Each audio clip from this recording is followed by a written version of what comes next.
ਵਾਹਿਗੁਰੂ ਜੀ ਕਾ ਖਾਲਸਾ ਸ਼੍ਰੀ ਵਾਹਿਗੁਰੂ ਜੀ ਕੀ ਫਤਿਹ। ਅੱਜ ਅਸੀਂ ਜੋ ਸੁਖਮਨੀ ਸਾਹਿਬ ਦੀ ਵਿਆਖਿਆ ਸ਼ੁਰੂ ਕੀਤੀ ਹੋਈ ਹੈ ਉਸ ਨੂੰ ਅਸੀਂ ਕੰਟੀਨਿਊ ਕਰ ਰਹੇ ਹਾਂ।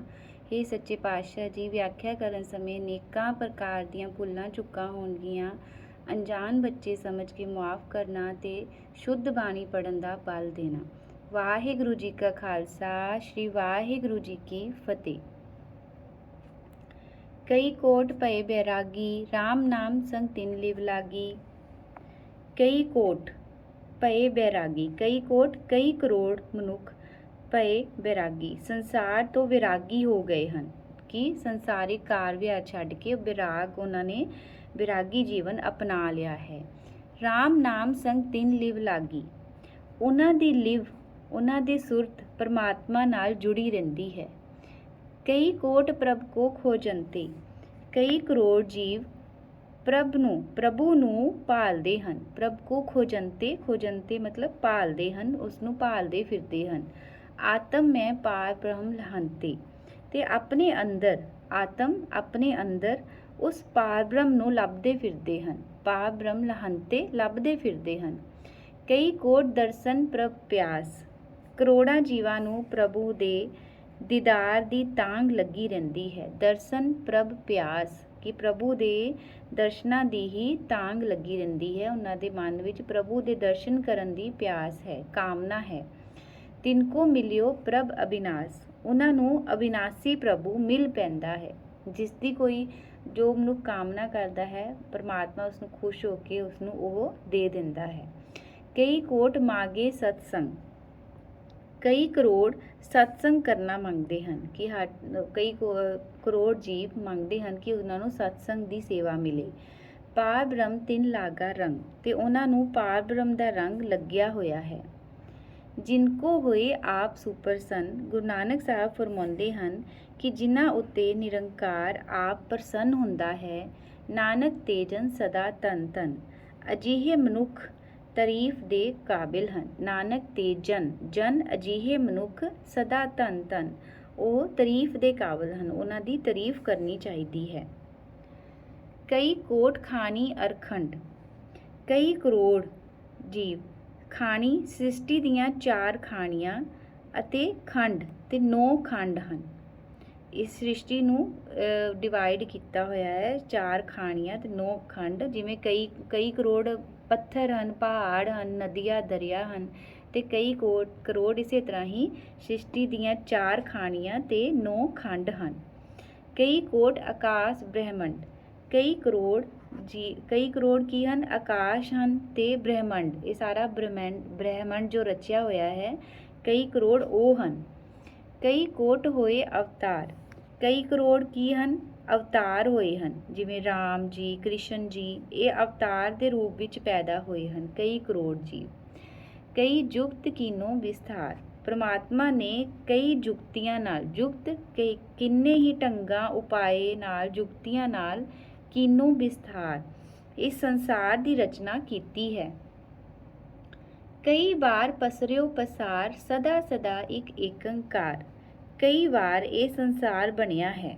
ਕਈ ਵਾਰ ਕਿ ਗੁਰੂ ਨਾਨਕ ਸਾਹਿਬ ਜੀ ਫਰਮਾਉਂਦੇ ਹਨ, ਇਹ ਸੰਸਾਰ ਕਈ ਵਾਰ ਬਣਿਆ ਹੈ।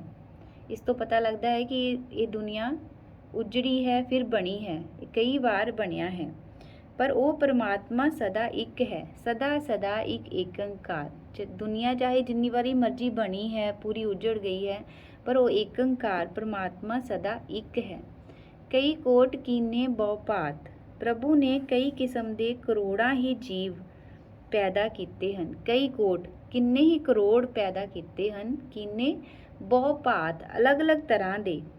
ਤੁਸੀਂ ਫੁੱਲ ਪੌਦੇ ਹੀ ਦੇਖ ਲਓ। ਤੁਸੀਂ ਸਵੇਰ ਦੀ ਸੈਰ ਕਰਨ ਅਗਰ ਮੈਂ ਜਾਂਦੀ, ਮੈਂ ਦੇਖਦੀ ਤਰ੍ਹਾਂ ਤਰ੍ਹਾਂ ਦੇ ਫੁੱਲ ਪੌਦੇ, ਭਾਂਤ ਦੇ ਕਿਸਮਾਂ ਦੇ ਫੁੱਲ ਬਣਾਏ ਹਨ ਰੱਬ ਨੇ। ਇਸੇ ਤਰ੍ਹਾਂ ਇਸ ਭਾਂਤ ਦੇ ਜੀਵ ਹਨ, ਕਰੋੜਾਂ ਹੀ ਕਿਸਮਾਂ ਦੇ। ਇਹ ਸਾਰੀ ਸ੍ਰਿਸ਼ਟੀ ਅਲੱਗ-ਅਲੱਗ ਹੈ, ਕਿਸੇ ਦਾ ਕੋਈ ਕਿਸੇ ਨਾਲ ਮੇਲ ਜੋਲ ਨਹੀਂ ਹੈ। ਸਾਰੀ ਸ੍ਰਿਸ਼ਟੀ ਅਲੱਗ-ਅਲੱਗ ਤਰ੍ਹਾਂ ਦੀ ਸ੍ਰਿਸ਼ਟੀ ਉਪਾਈ ਹੋਈ ਹੈ, ਬਹੁ ਭਾਂਤ, ਅਨੇਕ ਤਰ੍ਹਾਂ ਦੀ। ਪ੍ਰਭੂ ਨੇ ਕਈ ਕਿਸਮਾਂ ਦੇ ਇਹ ਕਰੋੜਾਂ ਹੀ ਜੀਵ ਪੈਦਾ ਕੀਤੇ ਹਨ।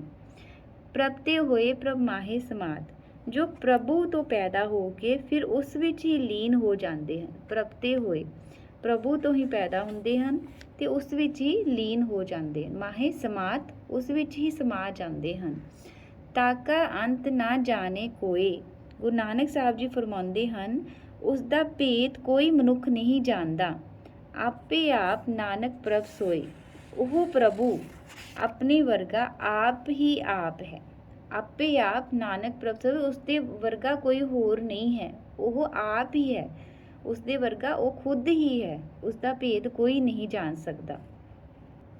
ਕਈ ਕੋਟ ਪਾਰ ਬ੍ਰਹਮ ਕੇ ਦਾਸ, ਤਿੰਨ ਹੋਵਤ ਆਤਮ ਪ੍ਰਗਾਸ। ਕਈ ਕੋਟ ਕਈ ਕਰੋੜ ਪਾਰ ਬ੍ਰਹਮ ਦੀ ਸੇਵਾ ਕਰਨ ਵਾਲੇ ਹਨ। ਪਾਰ ਬ੍ਰਹਮ ਕੇ ਦਾਸ, ਤਿੰਨ ਹੋਵਤ ਆਤਮ ਪ੍ਰਗਾਸ, ਉਹਨਾਂ ਨੂੰ ਆਤਮ ਗਿਆਨ ਹੋ ਜਾਂਦਾ। ਪ੍ਰਗਾਸ ਕਿ ਉਹਨਾਂ ਨੂੰ ਇੱਕ ਆਤਮਿਕ ਗਿਆਨ ਜੋ ਹੈ ਉਸਨੂੰ ਉਹਨਾਂ ਨੂੰ ਮਿਲ ਜਾਂਦਾ ਹੈ। ਕਈ ਕੋਟ ਤਤ ਕੇ ਬੇਤੇ। ਤਤ ਕੇ ਬੇਤੇ ਮਤਲਬ ਦਾਰਸ਼ਨਿਕ ਹਨ। ਕਈ ਕੋਟ ਵਿਚਾਰਾਂ ਕਰਨ ਵਾਲੇ ਹਨ, ਦਾਰਸ਼ਨਿਕ ਹਨ। ਸਦਾ ਨਿਹਾਰੇ ਏਕੋ ਨੇਤਰੀ, ਜੋ ਸ੍ਰਿਸ਼ਟੀ ਨੂੰ ਪਰਮਾਤਮਾ ਦਾ ਰੂਪ ਹੀ ਦੇਖਦੇ ਹਨ। ਸਦਾ ਨਿਹਾਰੇ ਏਕੋ, ਇੱਕ ਸਮਾਨ, ਸਾਰਿਆਂ ਨੂੰ ਇੱਕ ਸਮਾਨ ਦੇਖਦੇ ਹਨ। ਇਹ ਪਰਮਾਤਮਾ ਦੇ ਰੂਪ ਸਮਝ ਕੇ ਹੀ ਦੇਖਦੇ ਹਨ ਕਿ ਸਾਰੀ ਸ੍ਰਿਸ਼ਟੀ ਵਿੱਚ ਪਰਮਾਤਮਾ ਵਸਿਆ ਹੋਇਆ ਹੈ। ਕਈ ਕੋਟ ਨਾਮ ਰਸ ਪੀਵੇ। ਕਈ ਕਰੋੜ ਪ੍ਰਭੂ ਨਾਮ ਦੇ ਸਿਮਰਨ ਦਾ ਰਸ ਪੀਂਦੇ ਰਹਿੰਦੇ ਹਨ। ਅਮਰ ਪਏ ਸਦ ਸਦ ਹੀ ਜੀਵੇ। ਉਹ ਜੋ ਪ੍ਰਭੂ ਨਾਮ ਦੇ ਸਿਮਰਨ ਦਾ ਰਸ ਪੀਂਦੇ ਹਨ, ਉਹ ਜਨਮ ਮਰਨ ਤੋਂ ਰਹਿਤ ਹੋ ਕੇ ਸਦਾ ਹੀ ਜਿਉਂਦੇ ਰਹਿੰਦੇ ਹਨ। ਜਨਮ ਮਰਨ ਦੇ ਚੱਕਰ ਤੋਂ ਛੁੱਟ ਜਾਂਦੇ ਹਨ। ਅਮਰ ਪਏ ਸਦ ਸਦ ਹੀ ਜੀਵੇ। ਕਈ ਕੋਟ ਨਾਮ ਗੁਣ ਗਾਵੇ, ਆਤਮ ਰਸ ਸੁਖ ਸਹਿਜ ਸਮਾਵੇ। ਕਈ ਕਰੋੜ ਵਾਹਿਗੁਰੂ ਨਾਮ ਦੇ ਗੁਣ ਗਾਉਂਦੇ ਰਹਿੰਦੇ ਹਨ। ਕਈ ਕੋਟ ਨਾਮ ਗੁਣ ਗਾਵੇ, ਵਾਹਿਗੁਰੂ ਨਾਮ ਦੇ ਗੁਣ ਗਾਉਂਦੇ ਰਹਿੰਦੇ ਹਨ। ਆਤਮ ਰਸ ਸੁਖ ਸਹਿਜ ਸਮਾਵੇ। ਉਹ ਆਤਮਿਕ ਆਨੰਦ ਵਿੱਚ ਸੁਖ ਅਤੇ ਅਡੋਲ ਅਵਸਥਾ ਵਿੱਚ ਟਿਕੇ ਰਹਿੰਦੇ ਹਨ। ਆਤਮਿਕ ਆਨੰਦ, ਆਤਮਾ ਵਿੱਚ ਹੀ ਉਹਨਾਂ ਨੂੰ ਇੱਕ ਆਨੰਦ, ਜਿਵੇਂ ਆਪਾਂ ਨੂੰ ਮਹਿਸੂਸ ਹੁੰਦਾ ਨਾ ਕਿ ਅਸੀਂ ਕਈ ਵਾਰੀ ਜਦੋਂ ਆਪਾਂ ਸ਼ਬਦ ਵਗੈਰਾ ਕੁਝ ਕਰਦੇ ਹਾਂ, ਕੀਰਤਨ ਸੁਣਦੇ ਹਾਂ, ਸਾਨੂੰ ਇੱਕ ਆਤਮਿਕ ਆਨੰਦ, ਇੱਕ ਆਤਮਿਕ ਖੁਸ਼ੀ ਮਿਲਦੀ ਹੈ। ਤਾਂ ਉਹ ਪ੍ਰਭੂ ਦੇ ਨਾਮ ਦੇ ਸਿਮਰਨ ਵਿੱਚ ਲੱਗੇ ਹੁੰਦੇ ਹਨ ਤੇ ਉਹਨਾਂ ਨੂੰ ਇੱਕ ਆਤਮਿਕ ਖੁਸ਼ੀ, ਆਨੰਦ ਮਿਲਦਾ ਹੈ, ਸੁੱਖ ਮਿਲਦਾ ਹੈ। ਸੁੱਖ ਸਹਿਜ ਸਮਾਵੇ। ਉਹ ਅਡੋਲ ਅਵਸਥਾ ਵਿੱਚ ਟਿਕੇ ਰਹਿੰਦੇ। ਦੁੱਖ ਸੁੱਖ ਦਾ ਉਹਨਾਂ 'ਤੇ ਜ਼ਿਆਦਾ ਪ੍ਰਭਾਵ ਨਹੀਂ ਪੈਂਦਾ। ਉਹ ਇੱਕ ਅਨੋਖੇ ਹੀ ਖੇੜੇ ਵਿੱਚ ਰਹਿੰਦੇ ਹਨ। ਆਪਣੇ ਜਨ ਕੋ ਸਾਥ ਸਾਥ ਸਮਾਰੇ, ਨਾਨਕ ਹੋਏ ਪਰਮੇਸ਼ਰ ਕੇ ਪਿਆਰੇ। ਪਰਮਾਤਮਾ ਆਪਣੇ ਭਗਤਾਂ ਦੀ ਸਵਾਸ ਸਵਾਸ ਨਾਲ ਪਾਲਣਾ ਕਰਦਾ ਹੈ। ਸਾਸ ਮਤਲਬ ਸਵਾਸ ਸਵਾਸ, ਹਰੇਕ ਸਾਹ ਦੇ ਨਾਲ ਉਹਨਾਂ ਦੀ ਪਾਲਣਾ ਕਰਦਾ ਹੈ। ਉਹਨਾਂ ਦਾ ਸਾਡਾ ਜੋ ਵੀ ਹਰ ਸਾਹ ਨਿਕਲਦਾ ਹੈ, ਪਰਮਾਤਮਾ ਦੀ ਸਾਡੇ ਉੱਤੇ ਮਿਹਰ ਹੈ। ਉਹ ਸਾਡੇ ਹਰ ਸਾਹ ਦੇ ਨਾਲ ਸਾਡੇ ਉੱਤੇ ਸਿਰ ਉੱਤੇ ਹੱਥ ਰੱਖਿਆ ਹੋਇਆ ਹੈ, ਸਾਡੀ ਪਾਲਣਾ ਕਰਦਾ ਹੈ। ਗੁਰੂ ਨਾਨਕ ਸਾਹਿਬ ਜੀ ਫਰਮਾਉਂਦੇ ਹਨ, ਨਾਨਕ ਹੋਏ ਪਰਮੇਸ਼ਰ ਕੇ ਪਿਆਰੇ, ਕਿ ਇਹੋ ਜਿਹੇ ਭਗਤ ਪਰਮੇਸ਼ਰ ਦੇ ਪਿਆਰੇ ਹੁੰਦੇ ਹਨ। ਜਿਹੜੇ ਭਗਤਾਂ, ਇਹੋ ਜਿਹੇ ਭਗਤਾਂ ਦਾ ਹੀ ਪਰਮਾਤਮਾ ਸਵਾਸ ਸਵਾਸ ਨਾਲ ਪਾਲਣਾ ਕਰਦਾ ਹੈ ਤੇ ਇਹੋ ਜਿਹੇ ਭਗਤ ਹੀ ਪਰਮੇਸ਼ਰ ਦੇ ਪਿਆਰੇ ਹੁੰਦੇ ਹਨ। ਸ਼ਲੋਕ। ਕਰਨ ਕਾਰਨ ਪ੍ਰਭ ਏਕ ਹੈ, ਦੂਸਰ ਨਾਹੀ ਕੋਇ। ਨਾਨਕ ਤਿਸ ਬਲਿਹਾਰ ਨੇ, ਜਲ ਥਲ ਮਹੀਲ ਸੋਏ। ਕਰਨ ਕਾਰਨ ਪ੍ਰਭ ਏਕ ਹੈ। ਤਾਂ ਹੁਣ ਸਾਰੇ ਵਿਆਖਿਆ ਦਾ ਕੀ ਇਹ ਸਾਰੇ ਜੋ ਅਸੀਂ ਪੜ੍ਹਦੇ ਹਾਂ ਗੁਰੂ ਗ੍ਰੰਥ ਸਾਹਿਬ, ਇਹਦਾ ਕੀ ਨਿਚੋੜ ਹੈ ਕਿ ਕਰਨ ਕਾਰਨ ਪ੍ਰਭ ਏਕ ਹੈ, ਕਿ ਸ੍ਰਿਸ਼ਟੀ ਦੀ ਰਚਨਾ ਕਰਨ ਵਾਲਾ ਇੱਕ ਪ੍ਰਭੂ ਹੀ ਹੈ, ਦੂਜਾ ਕੋਈ ਨਹੀਂ। ਦੂਸਰ ਨਾ ਹੀ ਕੋਏ, ਦੂਜਾ ਹੋਰ ਕੋਈ ਨਹੀਂ। ਨਾਨਕ ਤਿਸ ਬਲਿਹਾਰ ਨੇ, ਗੁਰੂ ਨਾਨਕ ਸਾਹਿਬ ਜੀ ਅਰਜ਼ੋਈ ਕਰਦੇ ਹਨ ਕਿ ਨਾਨਕ ਤਿਸ ਬਲਿਹਾਰ ਨੇ, ਉਹਨਾਂ ਤੋਂ ਬਲਿਹਾਰ ਜਾਂਦੇ ਹਨ। ਜਲ ਥਲ ਮਹੀਲ ਸੋਏ। ਜੋ ਪਾਣੀ ਵਿੱਚ, ਉਹ ਪਰਮਾਤਮਾ ਪਾਣੀ 'ਚ ਮੌਜੂਦ ਹੈ। ਜਲ ਥਲ ਧਰਤੀ ਵਿੱਚ ਮੌਜੂਦ ਹੈ। ਜਲ ਥਲ ਮਹੀਲ ਸੋਏ। ਆਕਾਸ਼ ਵਿੱਚ ਹਰ ਥਾਂ ਮੌਜੂਦ ਹੈ। ਮਤਲਬ ਜਲ ਥਲ, ਜਲ ਵਿੱਚ, ਪਾਣੀ 'ਚ, ਧਰਤੀ ਵਿੱਚ, ਆਕਾਸ਼ ਵਿੱਚ, ਉਹ ਹਰ ਥਾਂ ਮੌਜੂਦ ਹੈ। ਉਸ ਪਰਮਾਤਮਾ ਤੋਂ ਕੁਰਬਾਨ ਹੋਣਾ ਚਾਹੀਦਾ ਹੈ। ਨਾਨਕ ਤਿਸ ਬਲਿਹਾਰ ਨੇ, ਉਸ ਤੋਂ ਬਲਿਹਾਰ ਜਾਣਾ ਚਾਹੀਦਾ ਹੈ, ਜੋ ਸ੍ਰਿਸ਼ਟੀ ਦੇ ਕਣ ਕਣ ਵਿੱਚ ਮੌਜੂਦ ਹੈ। ਇਹ ਸਾਰੀ ਸ੍ਰਿਸ਼ਟੀ ਦੀ ਰਚਨਾ ਉਸੇ ਨੇ ਕੀਤੀ ਹੈ ਔਰ ਉਸ ਤੋਂ ਇਲਾਵਾ ਕੋਈ ਦੂਜਾ ਹੋਰ ਕੋਈ ਨਹੀਂ ਹੈ। ਉਹ ਸਭ ਤੋਂ ਵੱਡਾ ਹੈ, ਉਸ ਦਾ ਕੋਈ ਭੇਦ ਨਹੀਂ ਪਾ ਸਕਦਾ। ਕਰਨ ਕਰਾਵਨ ਕਰਨੇ ਜੋਗ, ਜੋ ਤਿਸ ਭਾਵੇ ਸੋਈ ਹੋਗ।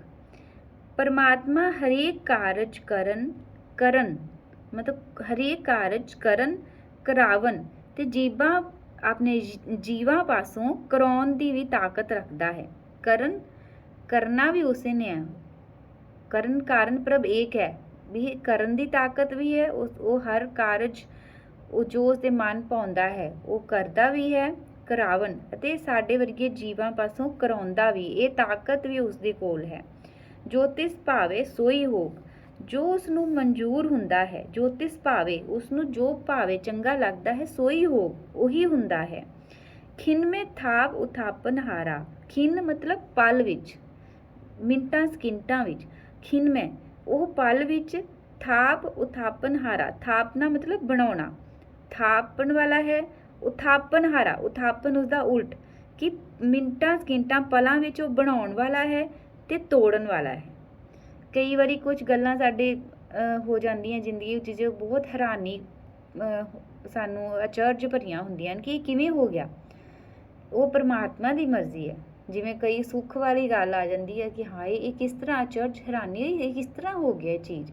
ਉਹ ਖਿਨਾਂ ਵਿੱਚ, ਪਲਾਂ ਵਿੱਚ ਹੀ ਉਹ ਪਰਮਾਤਮਾ ਬਣਾਉਣ ਵਾਲਾ ਵੀ ਹੈ ਔਰ ਉਸਨੂੰ ਵਿਗਾੜਨ ਵਾਲਾ ਵੀ ਹੈ। ਉਹ ਸਭ ਉਸਦੀ ਮਰਜ਼ੀ ਹੈ, ਪਰਮਾਤਮਾ ਦੀ ਰਜ਼ਾ ਹੈ। ਅੰਤ ਨਹੀਂ ਕਿ ਛੁਪਾਰਾ ਵਾਰਾ, ਉਸਦੇ ਆਰ ਪਾਰ ਦਾ ਕੋਈ ਭੇਦ ਨਹੀਂ। ਹੁਕਮੇ ਧਾਰ ਅਦਰ ਰਹਾਵੇ, ਉਹ ਹੁਕਮ ਵਿੱਚ ਪੈਦਾ ਕਰਕੇ ਬਿਨਾਂ ਕਿਸੇ ਆਸਰੇ ਟਿਕਾਈ ਰੱਖਦਾ ਹੈ। ਹੁਕਮੇ ਧਾਰ, ਹੁਕਮ ਵਿੱਚ ਪੈਦਾ ਕਰਕੇ। ਅਧਰ ਮਤਲਬ ਉਸਨੂੰ ਅਗਰ ਕੋਈ ਆਸਰਾ ਨਹੀਂ ਹੈ ਉਹ ਤਾਂ ਵੀ ਉਸਨੂੰ ਟਿਕਾਈ ਰੱਖਦਾ ਹੈ। ਚਾਹੇ ਉਸਨੂੰ ਕੁਛ ਆਸਰਾ ਨਹੀਂ, ਕੋਈ ਖਾਣ ਪੀਣ ਦਾ ਕੋਈ ਜਾਂ ਰਹਿਣ ਦਾ ਕੋਈ ਮੁਸ਼ਕਲ ਹੈ, ਤਾਂ ਵੀ ਉਸ ਮੁਸ਼ਕਲ ਘੜੀ ਵਿੱਚ ਵੀ ਉਹ ਰੱਖੀ ਰੱਖਦਾ ਹੈ ਅਗਰ ਉਸਦੀ ਮਰਜ਼ੀ ਹੈ ਤਾਂ। ਹੁਕਮੇ ਉਪਜੇ ਹੁਕਮ ਸਮਾਵੇ, ਉਸਦੇ ਹੁਕਮ ਵਿੱਚ ਸੰਸਾਰ ਪੈਦਾ ਹੁੰਦਾ ਹੈ। ਉਪਜੇ ਪੈਦਾ ਹੁੰਦਾ ਹੈ, ਹੁਕਮ ਸਮਾਵੇ ਹੁਕਮ ਵਿੱਚ ਹੀ ਸਮਾ ਜਾਂਦਾ ਹੈ। ਹੁਕਮੇ ਊਚ ਨੀਚ ਵਿਵਹਾਰ, ਉਸਦੇ ਹੁਕਮ ਅੰਦਰ ਵੱਡੇ ਛੋਟੇ ਕੰਮ ਚੱਲ ਰਹੇ ਹਨ। ਊਚ ਨੀਚ, ਵੱਡੇ ਛੋਟੇ, ਵਿਵਹਾਰ ਮਤਲਬ ਕੰਮ ਚੱਲ ਰਹੇ, ਇਹ ਕੰਮ ਧੰਦੇ ਛੋਟੇ ਵੱਡੇ ਉਸਦੇ ਹੁਕਮ ਵਿੱਚ ਚੱਲ ਰਹੇ ਹਨ। ਹੁਕਮੇ ਅਨੇਕ ਰੰਗ ਪ੍ਰਕਾਰ, ਅਨੇਕਾਂ ਕਿਸਮਾਂ ਦੇ ਖੇਡ ਤਮਾਸ਼ੇ ਉਸਦੇ ਹੁਕਮ ਵਿੱਚ ਹੀ ਹੋ ਰਹੇ ਹਨ। ਕਰ ਕਰ ਦੇਖੇ ਆਪਣੀ ਵਡਿਆਈ, ਨਾਨਕ ਸਭ ਮੈਂ ਰਿਹਾ ਸਮਾਈ। ਆਪਣੀ ਮਹਾਨਤਾ ਦੇ ਕੰਮਾਂ ਨੂੰ ਕਰ ਕਰਕੇ ਆਪ ਹੀ ਵੇਖ ਰਿਹਾ ਹੈ। ਕਰ ਕਰ ਦੇਖੇ ਆਪਣੀ ਵਡਿਆਈ, ਆਪਣੀ ਮਹਾਨਤਾ ਦੇ ਕੰਮਾਂ ਨੂੰ ਕਰ ਕਰਕੇ ਉਹ ਆਪ ਹੀ ਵੇਖ ਰਿਹਾ ਹੈ। ਨਾਨਕ ਸਭ ਮੈਂ ਰਿਹਾ ਸਮਾਈ, ਕਿ ਗੁਰੂ ਨਾਨਕ ਸਾਹਿਬ ਜੀ ਫਰਮਾਉਂਦੇ ਹਨ ਕਿ ਉਹ ਪ੍ਰਭੂ ਸਭ ਜੀਵਾਂ ਵਿੱਚ ਸਮਾ ਰਿਹਾ ਹੈ। ਨਾਨਕ ਸਭ ਮੈਂ ਰਿਹਾ ਸਮਾਈ, ਉਹ ਸਾਰੇ ਜੀਵਾਂ ਵਿੱਚ ਸਮਾ ਰਿਹਾ ਹੈ। ਭਾਵ ਕਹਿਣ ਦਾ ਕਿ ਸਭ ਕੁਝ ਕਰਨ ਕਾਰਨ, ਇਹ ਸ਼ਲੋਕ ਆਪਣੇ ਦਿਲ ਵਿੱਚ ਰੱਟ ਲਓ ਕਿ ਕਰਨ ਕਾਰਨ ਪ੍ਰਭ ਏਕ ਹੈ, ਦੂਸਰ ਨਾ ਹੀ ਕੋਈ। ਕਈ ਵਾਰ ਸਾਡੇ ਕੋਲ ਗਲਤ ਕੰਮ, ਆਪਾਂ ਬਹੁਤ ਪਰੇਸ਼ਾਨ ਹੁੰਦੇ, ਬਹੁਤ ਦੁਖੀ ਹੁੰਦੇ ਹਾਂ, ਜਾਂ ਕਈ ਵਾਰ ਅਸੀਂ ਬਹੁਤ ਖੁਸ਼ੀ ਹੁੰਦੇ, ਸਾਨੂੰ ਹੰਕਾਰ ਹੋ ਜਾਂਦਾ ਹੈ ਕਿ ਇਹ ਮੈਂ ਕੀਤਾ ਹੈ, ਇਹ ਕੰਮ ਮੈਂ ਕੀਤਾ ਹੈ, ਮੈਂ ਦੀ ਭਾਵਨਾ ਆ ਜਾਂਦੀ ਹੈ। ਪਰ ਇਸ ਸ਼ਲੋਕ ਨੂੰ ਅਗਰ ਤੁਸੀਂ ਦੁਹਰਾਓਗੇ ਕਿ ਕਰਨ ਕਾਰਨ ਪ੍ਰਭ ਏਕ ਹੈ, ਕਿ ਕਰਨ ਵਾਲਾ ਤੇ ਕਰਾਉਣ ਵਾਲਾ ਤਾਂ ਉਹ ਪ੍ਰਭੂ ਹੈ। ਇਸ ਕਰਕੇ ਸਾਨੂੰ ਨਾ ਹੀ ਬਹੁਤਾ ਹੰਕਾਰ ਵਿੱਚ ਆਉਣਾ ਚਾਹੀਦਾ ਹੈ ਤੇ ਨਾ ਹੀ ਆਪਣੇ ਇਹ ਸੋਚਣਾ ਚਾਹੀਦਾ ਜਦੋਂ ਆਪਾਂ ਬਹੁਤ ਦੁਖੀ ਡਿਪਰੈਸ਼ਨ 'ਚ ਕਈ ਵਾਰੀ ਆ ਜਾਂਦੇ ਕਿ ਇਹ ਮੇਰੇ ਨਾਲ ਹੀ ਕਿਉਂ ਹੋ ਰਿਹਾ ਹੈ, ਕਿ ਕੋਈ ਸਾਡੇ ਨਾਲ ਗਲਤ ਕੰਮ ਹੋ ਰਿਹਾ, ਕਿ ਮੈਂ ਸੈੱਟ ਨਹੀਂ ਹੋ ਰਿਹਾ, ਮੇਰੀ ਜੌਬ ਨਹੀਂ ਲੱਗ ਰਹੀ, ਮੇਰੇ ਬਿਜ਼ਨਸ 'ਚ ਨੁਕਸਾਨ ਹੋ ਰਿਹਾ, ਅਸੀਂ ਬਹੁਤ ਡਿਪਰੈਸ਼ਨ 'ਚ ਚਲ ਜਾਂਦੇ ਹਾਂ। ਪਰ ਸਾਨੂੰ ਉਸ ਪਰਮਾਤਮਾ ਦਾ ਓਟ ਆਸਰਾ ਲੈਣਾ ਚਾਹੀਦਾ ਉਸ ਵੇਲੇ ਕਿ ਕਰਨ ਕਾਰਨ ਹੇ ਪ੍ਰਭੂ ਤੂੰ ਹੀ ਸਭ ਕੁਝ ਕਰਨ ਕਰਾਉਣ ਵਾਲਾ ਹੈ, ਤੂੰ ਮੇਰੇ ਉੱਤੇ ਕਿਰਪਾ ਕਰ, ਇਸ ਮੁਸ਼ਕਿਲ ਘੜੀ ਵਿੱਚੋਂ ਕੱਢ। ਤੇ ਜ਼ਿਆਦਾ ਖੁਸ਼ੀ ਵੇਲੇ ਉਸ ਦੇ ਪਰਮਾਤਮਾ ਦਾ ਸ਼ੁਕਰ ਕਰਨਾ ਚਾਹੀਦਾ ਹੈ ਕਿ ਹੇ ਪ੍ਰਭੂ ਇਹ ਸਭ ਕੁਝ ਤੇਰੀ ਹੀ ਵਡਿਆਈ ਹੈ, ਤੂੰ ਹੀ ਸਾਨੂੰ ਦਿੱਤਾ ਹੈ, ਇਹ ਦਾਤ ਤੂੰ ਹੀ ਬਖਸ਼ੀ ਹੈ। ਇਸ ਕਰਕੇ ਅਸੀਂ ਉਸ ਦੀ ਸ਼ੁਕਰਾਨਾ ਕਰਦੇ ਹਾਂ ਕਿ ਤੁਸੀਂ ਸਾਡੇ ਤੇ ਇਹ ਪਾਇਆ, ਤੁਹਾਡੀ ਰਜ਼ਾ ਹੋਈ, ਤੁਸੀਂ ਮਿਹਰਬਾਨ ਹੋਏ ਸਾਡੇ ਤੇ ਸਾਡਾ ਬਹੁਤ ਕੋਟੀ ਪ੍ਰਣਾਮ। ਤੇ ਸਾਡੇ ਮਨ ਵਿੱਚ ਕੋਈ ਹੰਕਾਰ ਨਾ ਆਵੇ ਕਿਸੇ ਚੀਜ਼ ਦਾ, ਤੇ ਇਹ ਅਸੀਂ ਨਿਮਰ ਸਾਡਾ ਜੋ ਨਿਮਰਤਾ ਭਾਵ ਹਮੇਸ਼ਾ ਬਣਿਆ ਰਹੇ। ਇਸ ਕਰਕੇ ਇਹ ਕਹਿੰਦੇ ਹਨ ਕਿ ਸੁੱਖ ਵੇਲੇ ਸ਼ੁਕਰਾਨਾ ਤੇ ਦੁੱਖ ਵੇਲੇ ਅਰਦਾਸ। ਕਿ ਸੁੱਖ ਵੇਲੇ ਪਰਮਾਤਮਾ ਦਾ ਸ਼ੁਕਰਾਨਾ ਕਰੋ। ਸੁੱਖ ਵੇਲੇ ਇਹ ਨਹੀਂ ਕਿ ਤੁਸੀਂ ਪੀਜ਼ੇ 버ਗਰ ਪਾਰਟੀਆਂ ਵਿੱਚ, ਚਲੋ ਉਹ ਵੀ ਇੱਕ ਦੁਨੀਆਦਾਰੀ ਹੈ, ਪਰ ਸਭ ਤੋਂ ਪਹਿਲਾਂ ਜੋ ਤੁਹਾਨੂੰ ਕੋਈ ਖੁਸ਼ੀ ਮਿਲਦੀ ਹੈ, ਤੁਸੀਂ ਆਪਣੇ ਪ੍ਰਭੂ ਦਾ ਸ਼ੁਕਰਾਨਾ ਕਰਨਾ ਹੈ। ਗੁਰਦੁਆਰੇ ਜਾਣਾ ਹੈ, ਮੱਥਾ ਟੇਕ ਕੇ ਆਉਣਾ ਹੈ, ਹੋ ਸਕੇ ਤਾਂ ਮਿਠਾਈ ਵੀ ਲੈ ਕੇ ਜਾਣੀ ਹੈ, ਪ੍ਰਭੂ ਦਾ ਸ਼ੁਕਰਾਨਾ ਕਰਨਾ। ਔਰ ਅਗਰ ਤੁਹਾਨੂੰ ਦੁੱਖ ਹੈ ਤਾਂ ਦੁੱਖ ਵੇਲੇ ਵੀ ਗੁਰਦੁਆਰੇ ਜਾਣਾ ਹੈ, ਪਰਮਾਤਮਾ ਤੋਂ ਬੇਮੁਖ ਨਹੀਂ ਹੋਣਾ। ਤੇ ਉਸ ਵੇਲੇ ਵੀ ਅਰਦਾਸ ਕਰਨੀ ਹੈ ਕਿ ਪਰਮਾਤਮਾ ਹੀ ਪਰਮਾਤਮਾ, ਇਹ ਸਾਡੀ ਅਜਮਾਇਸ਼ ਦੇ ਦਿਨ ਹਨ, ਸਾਨੂੰ ਇਸ ਦੁੱਖ ਦੀ ਘੜੀ ਤੋਂ ਉਬਾਰ ਕੇ ਸਾਨੂੰ ਸਹੀ ਰਸਤੇ ਤੇ ਲੈ ਕੇ ਚੱਲ, ਤਾਂ ਕਿ ਜਿੱਥੇ ਅਸੀਂ ਸਫਲਤਾ ਪ੍ਰਾਪਤ ਕਰ ਸਕੀਏ। ਅੱਜ ਅਸੀਂ ਇੱਥੇ ਸਮਾਪਤੀ ਕਰਦੇ ਹਾਂ, ਫਿਰ ਅਸੀਂ ਕੰਟੀਨਿਊ ਕਰਾਂਗੇ। ਵਾਹਿਗੁਰੂ ਜੀ ਕਾ ਖਾਲਸਾ, ਸ਼੍ਰੀ ਵਾਹਿਗੁਰੂ ਜੀ ਕੀ ਫਤਿਹ।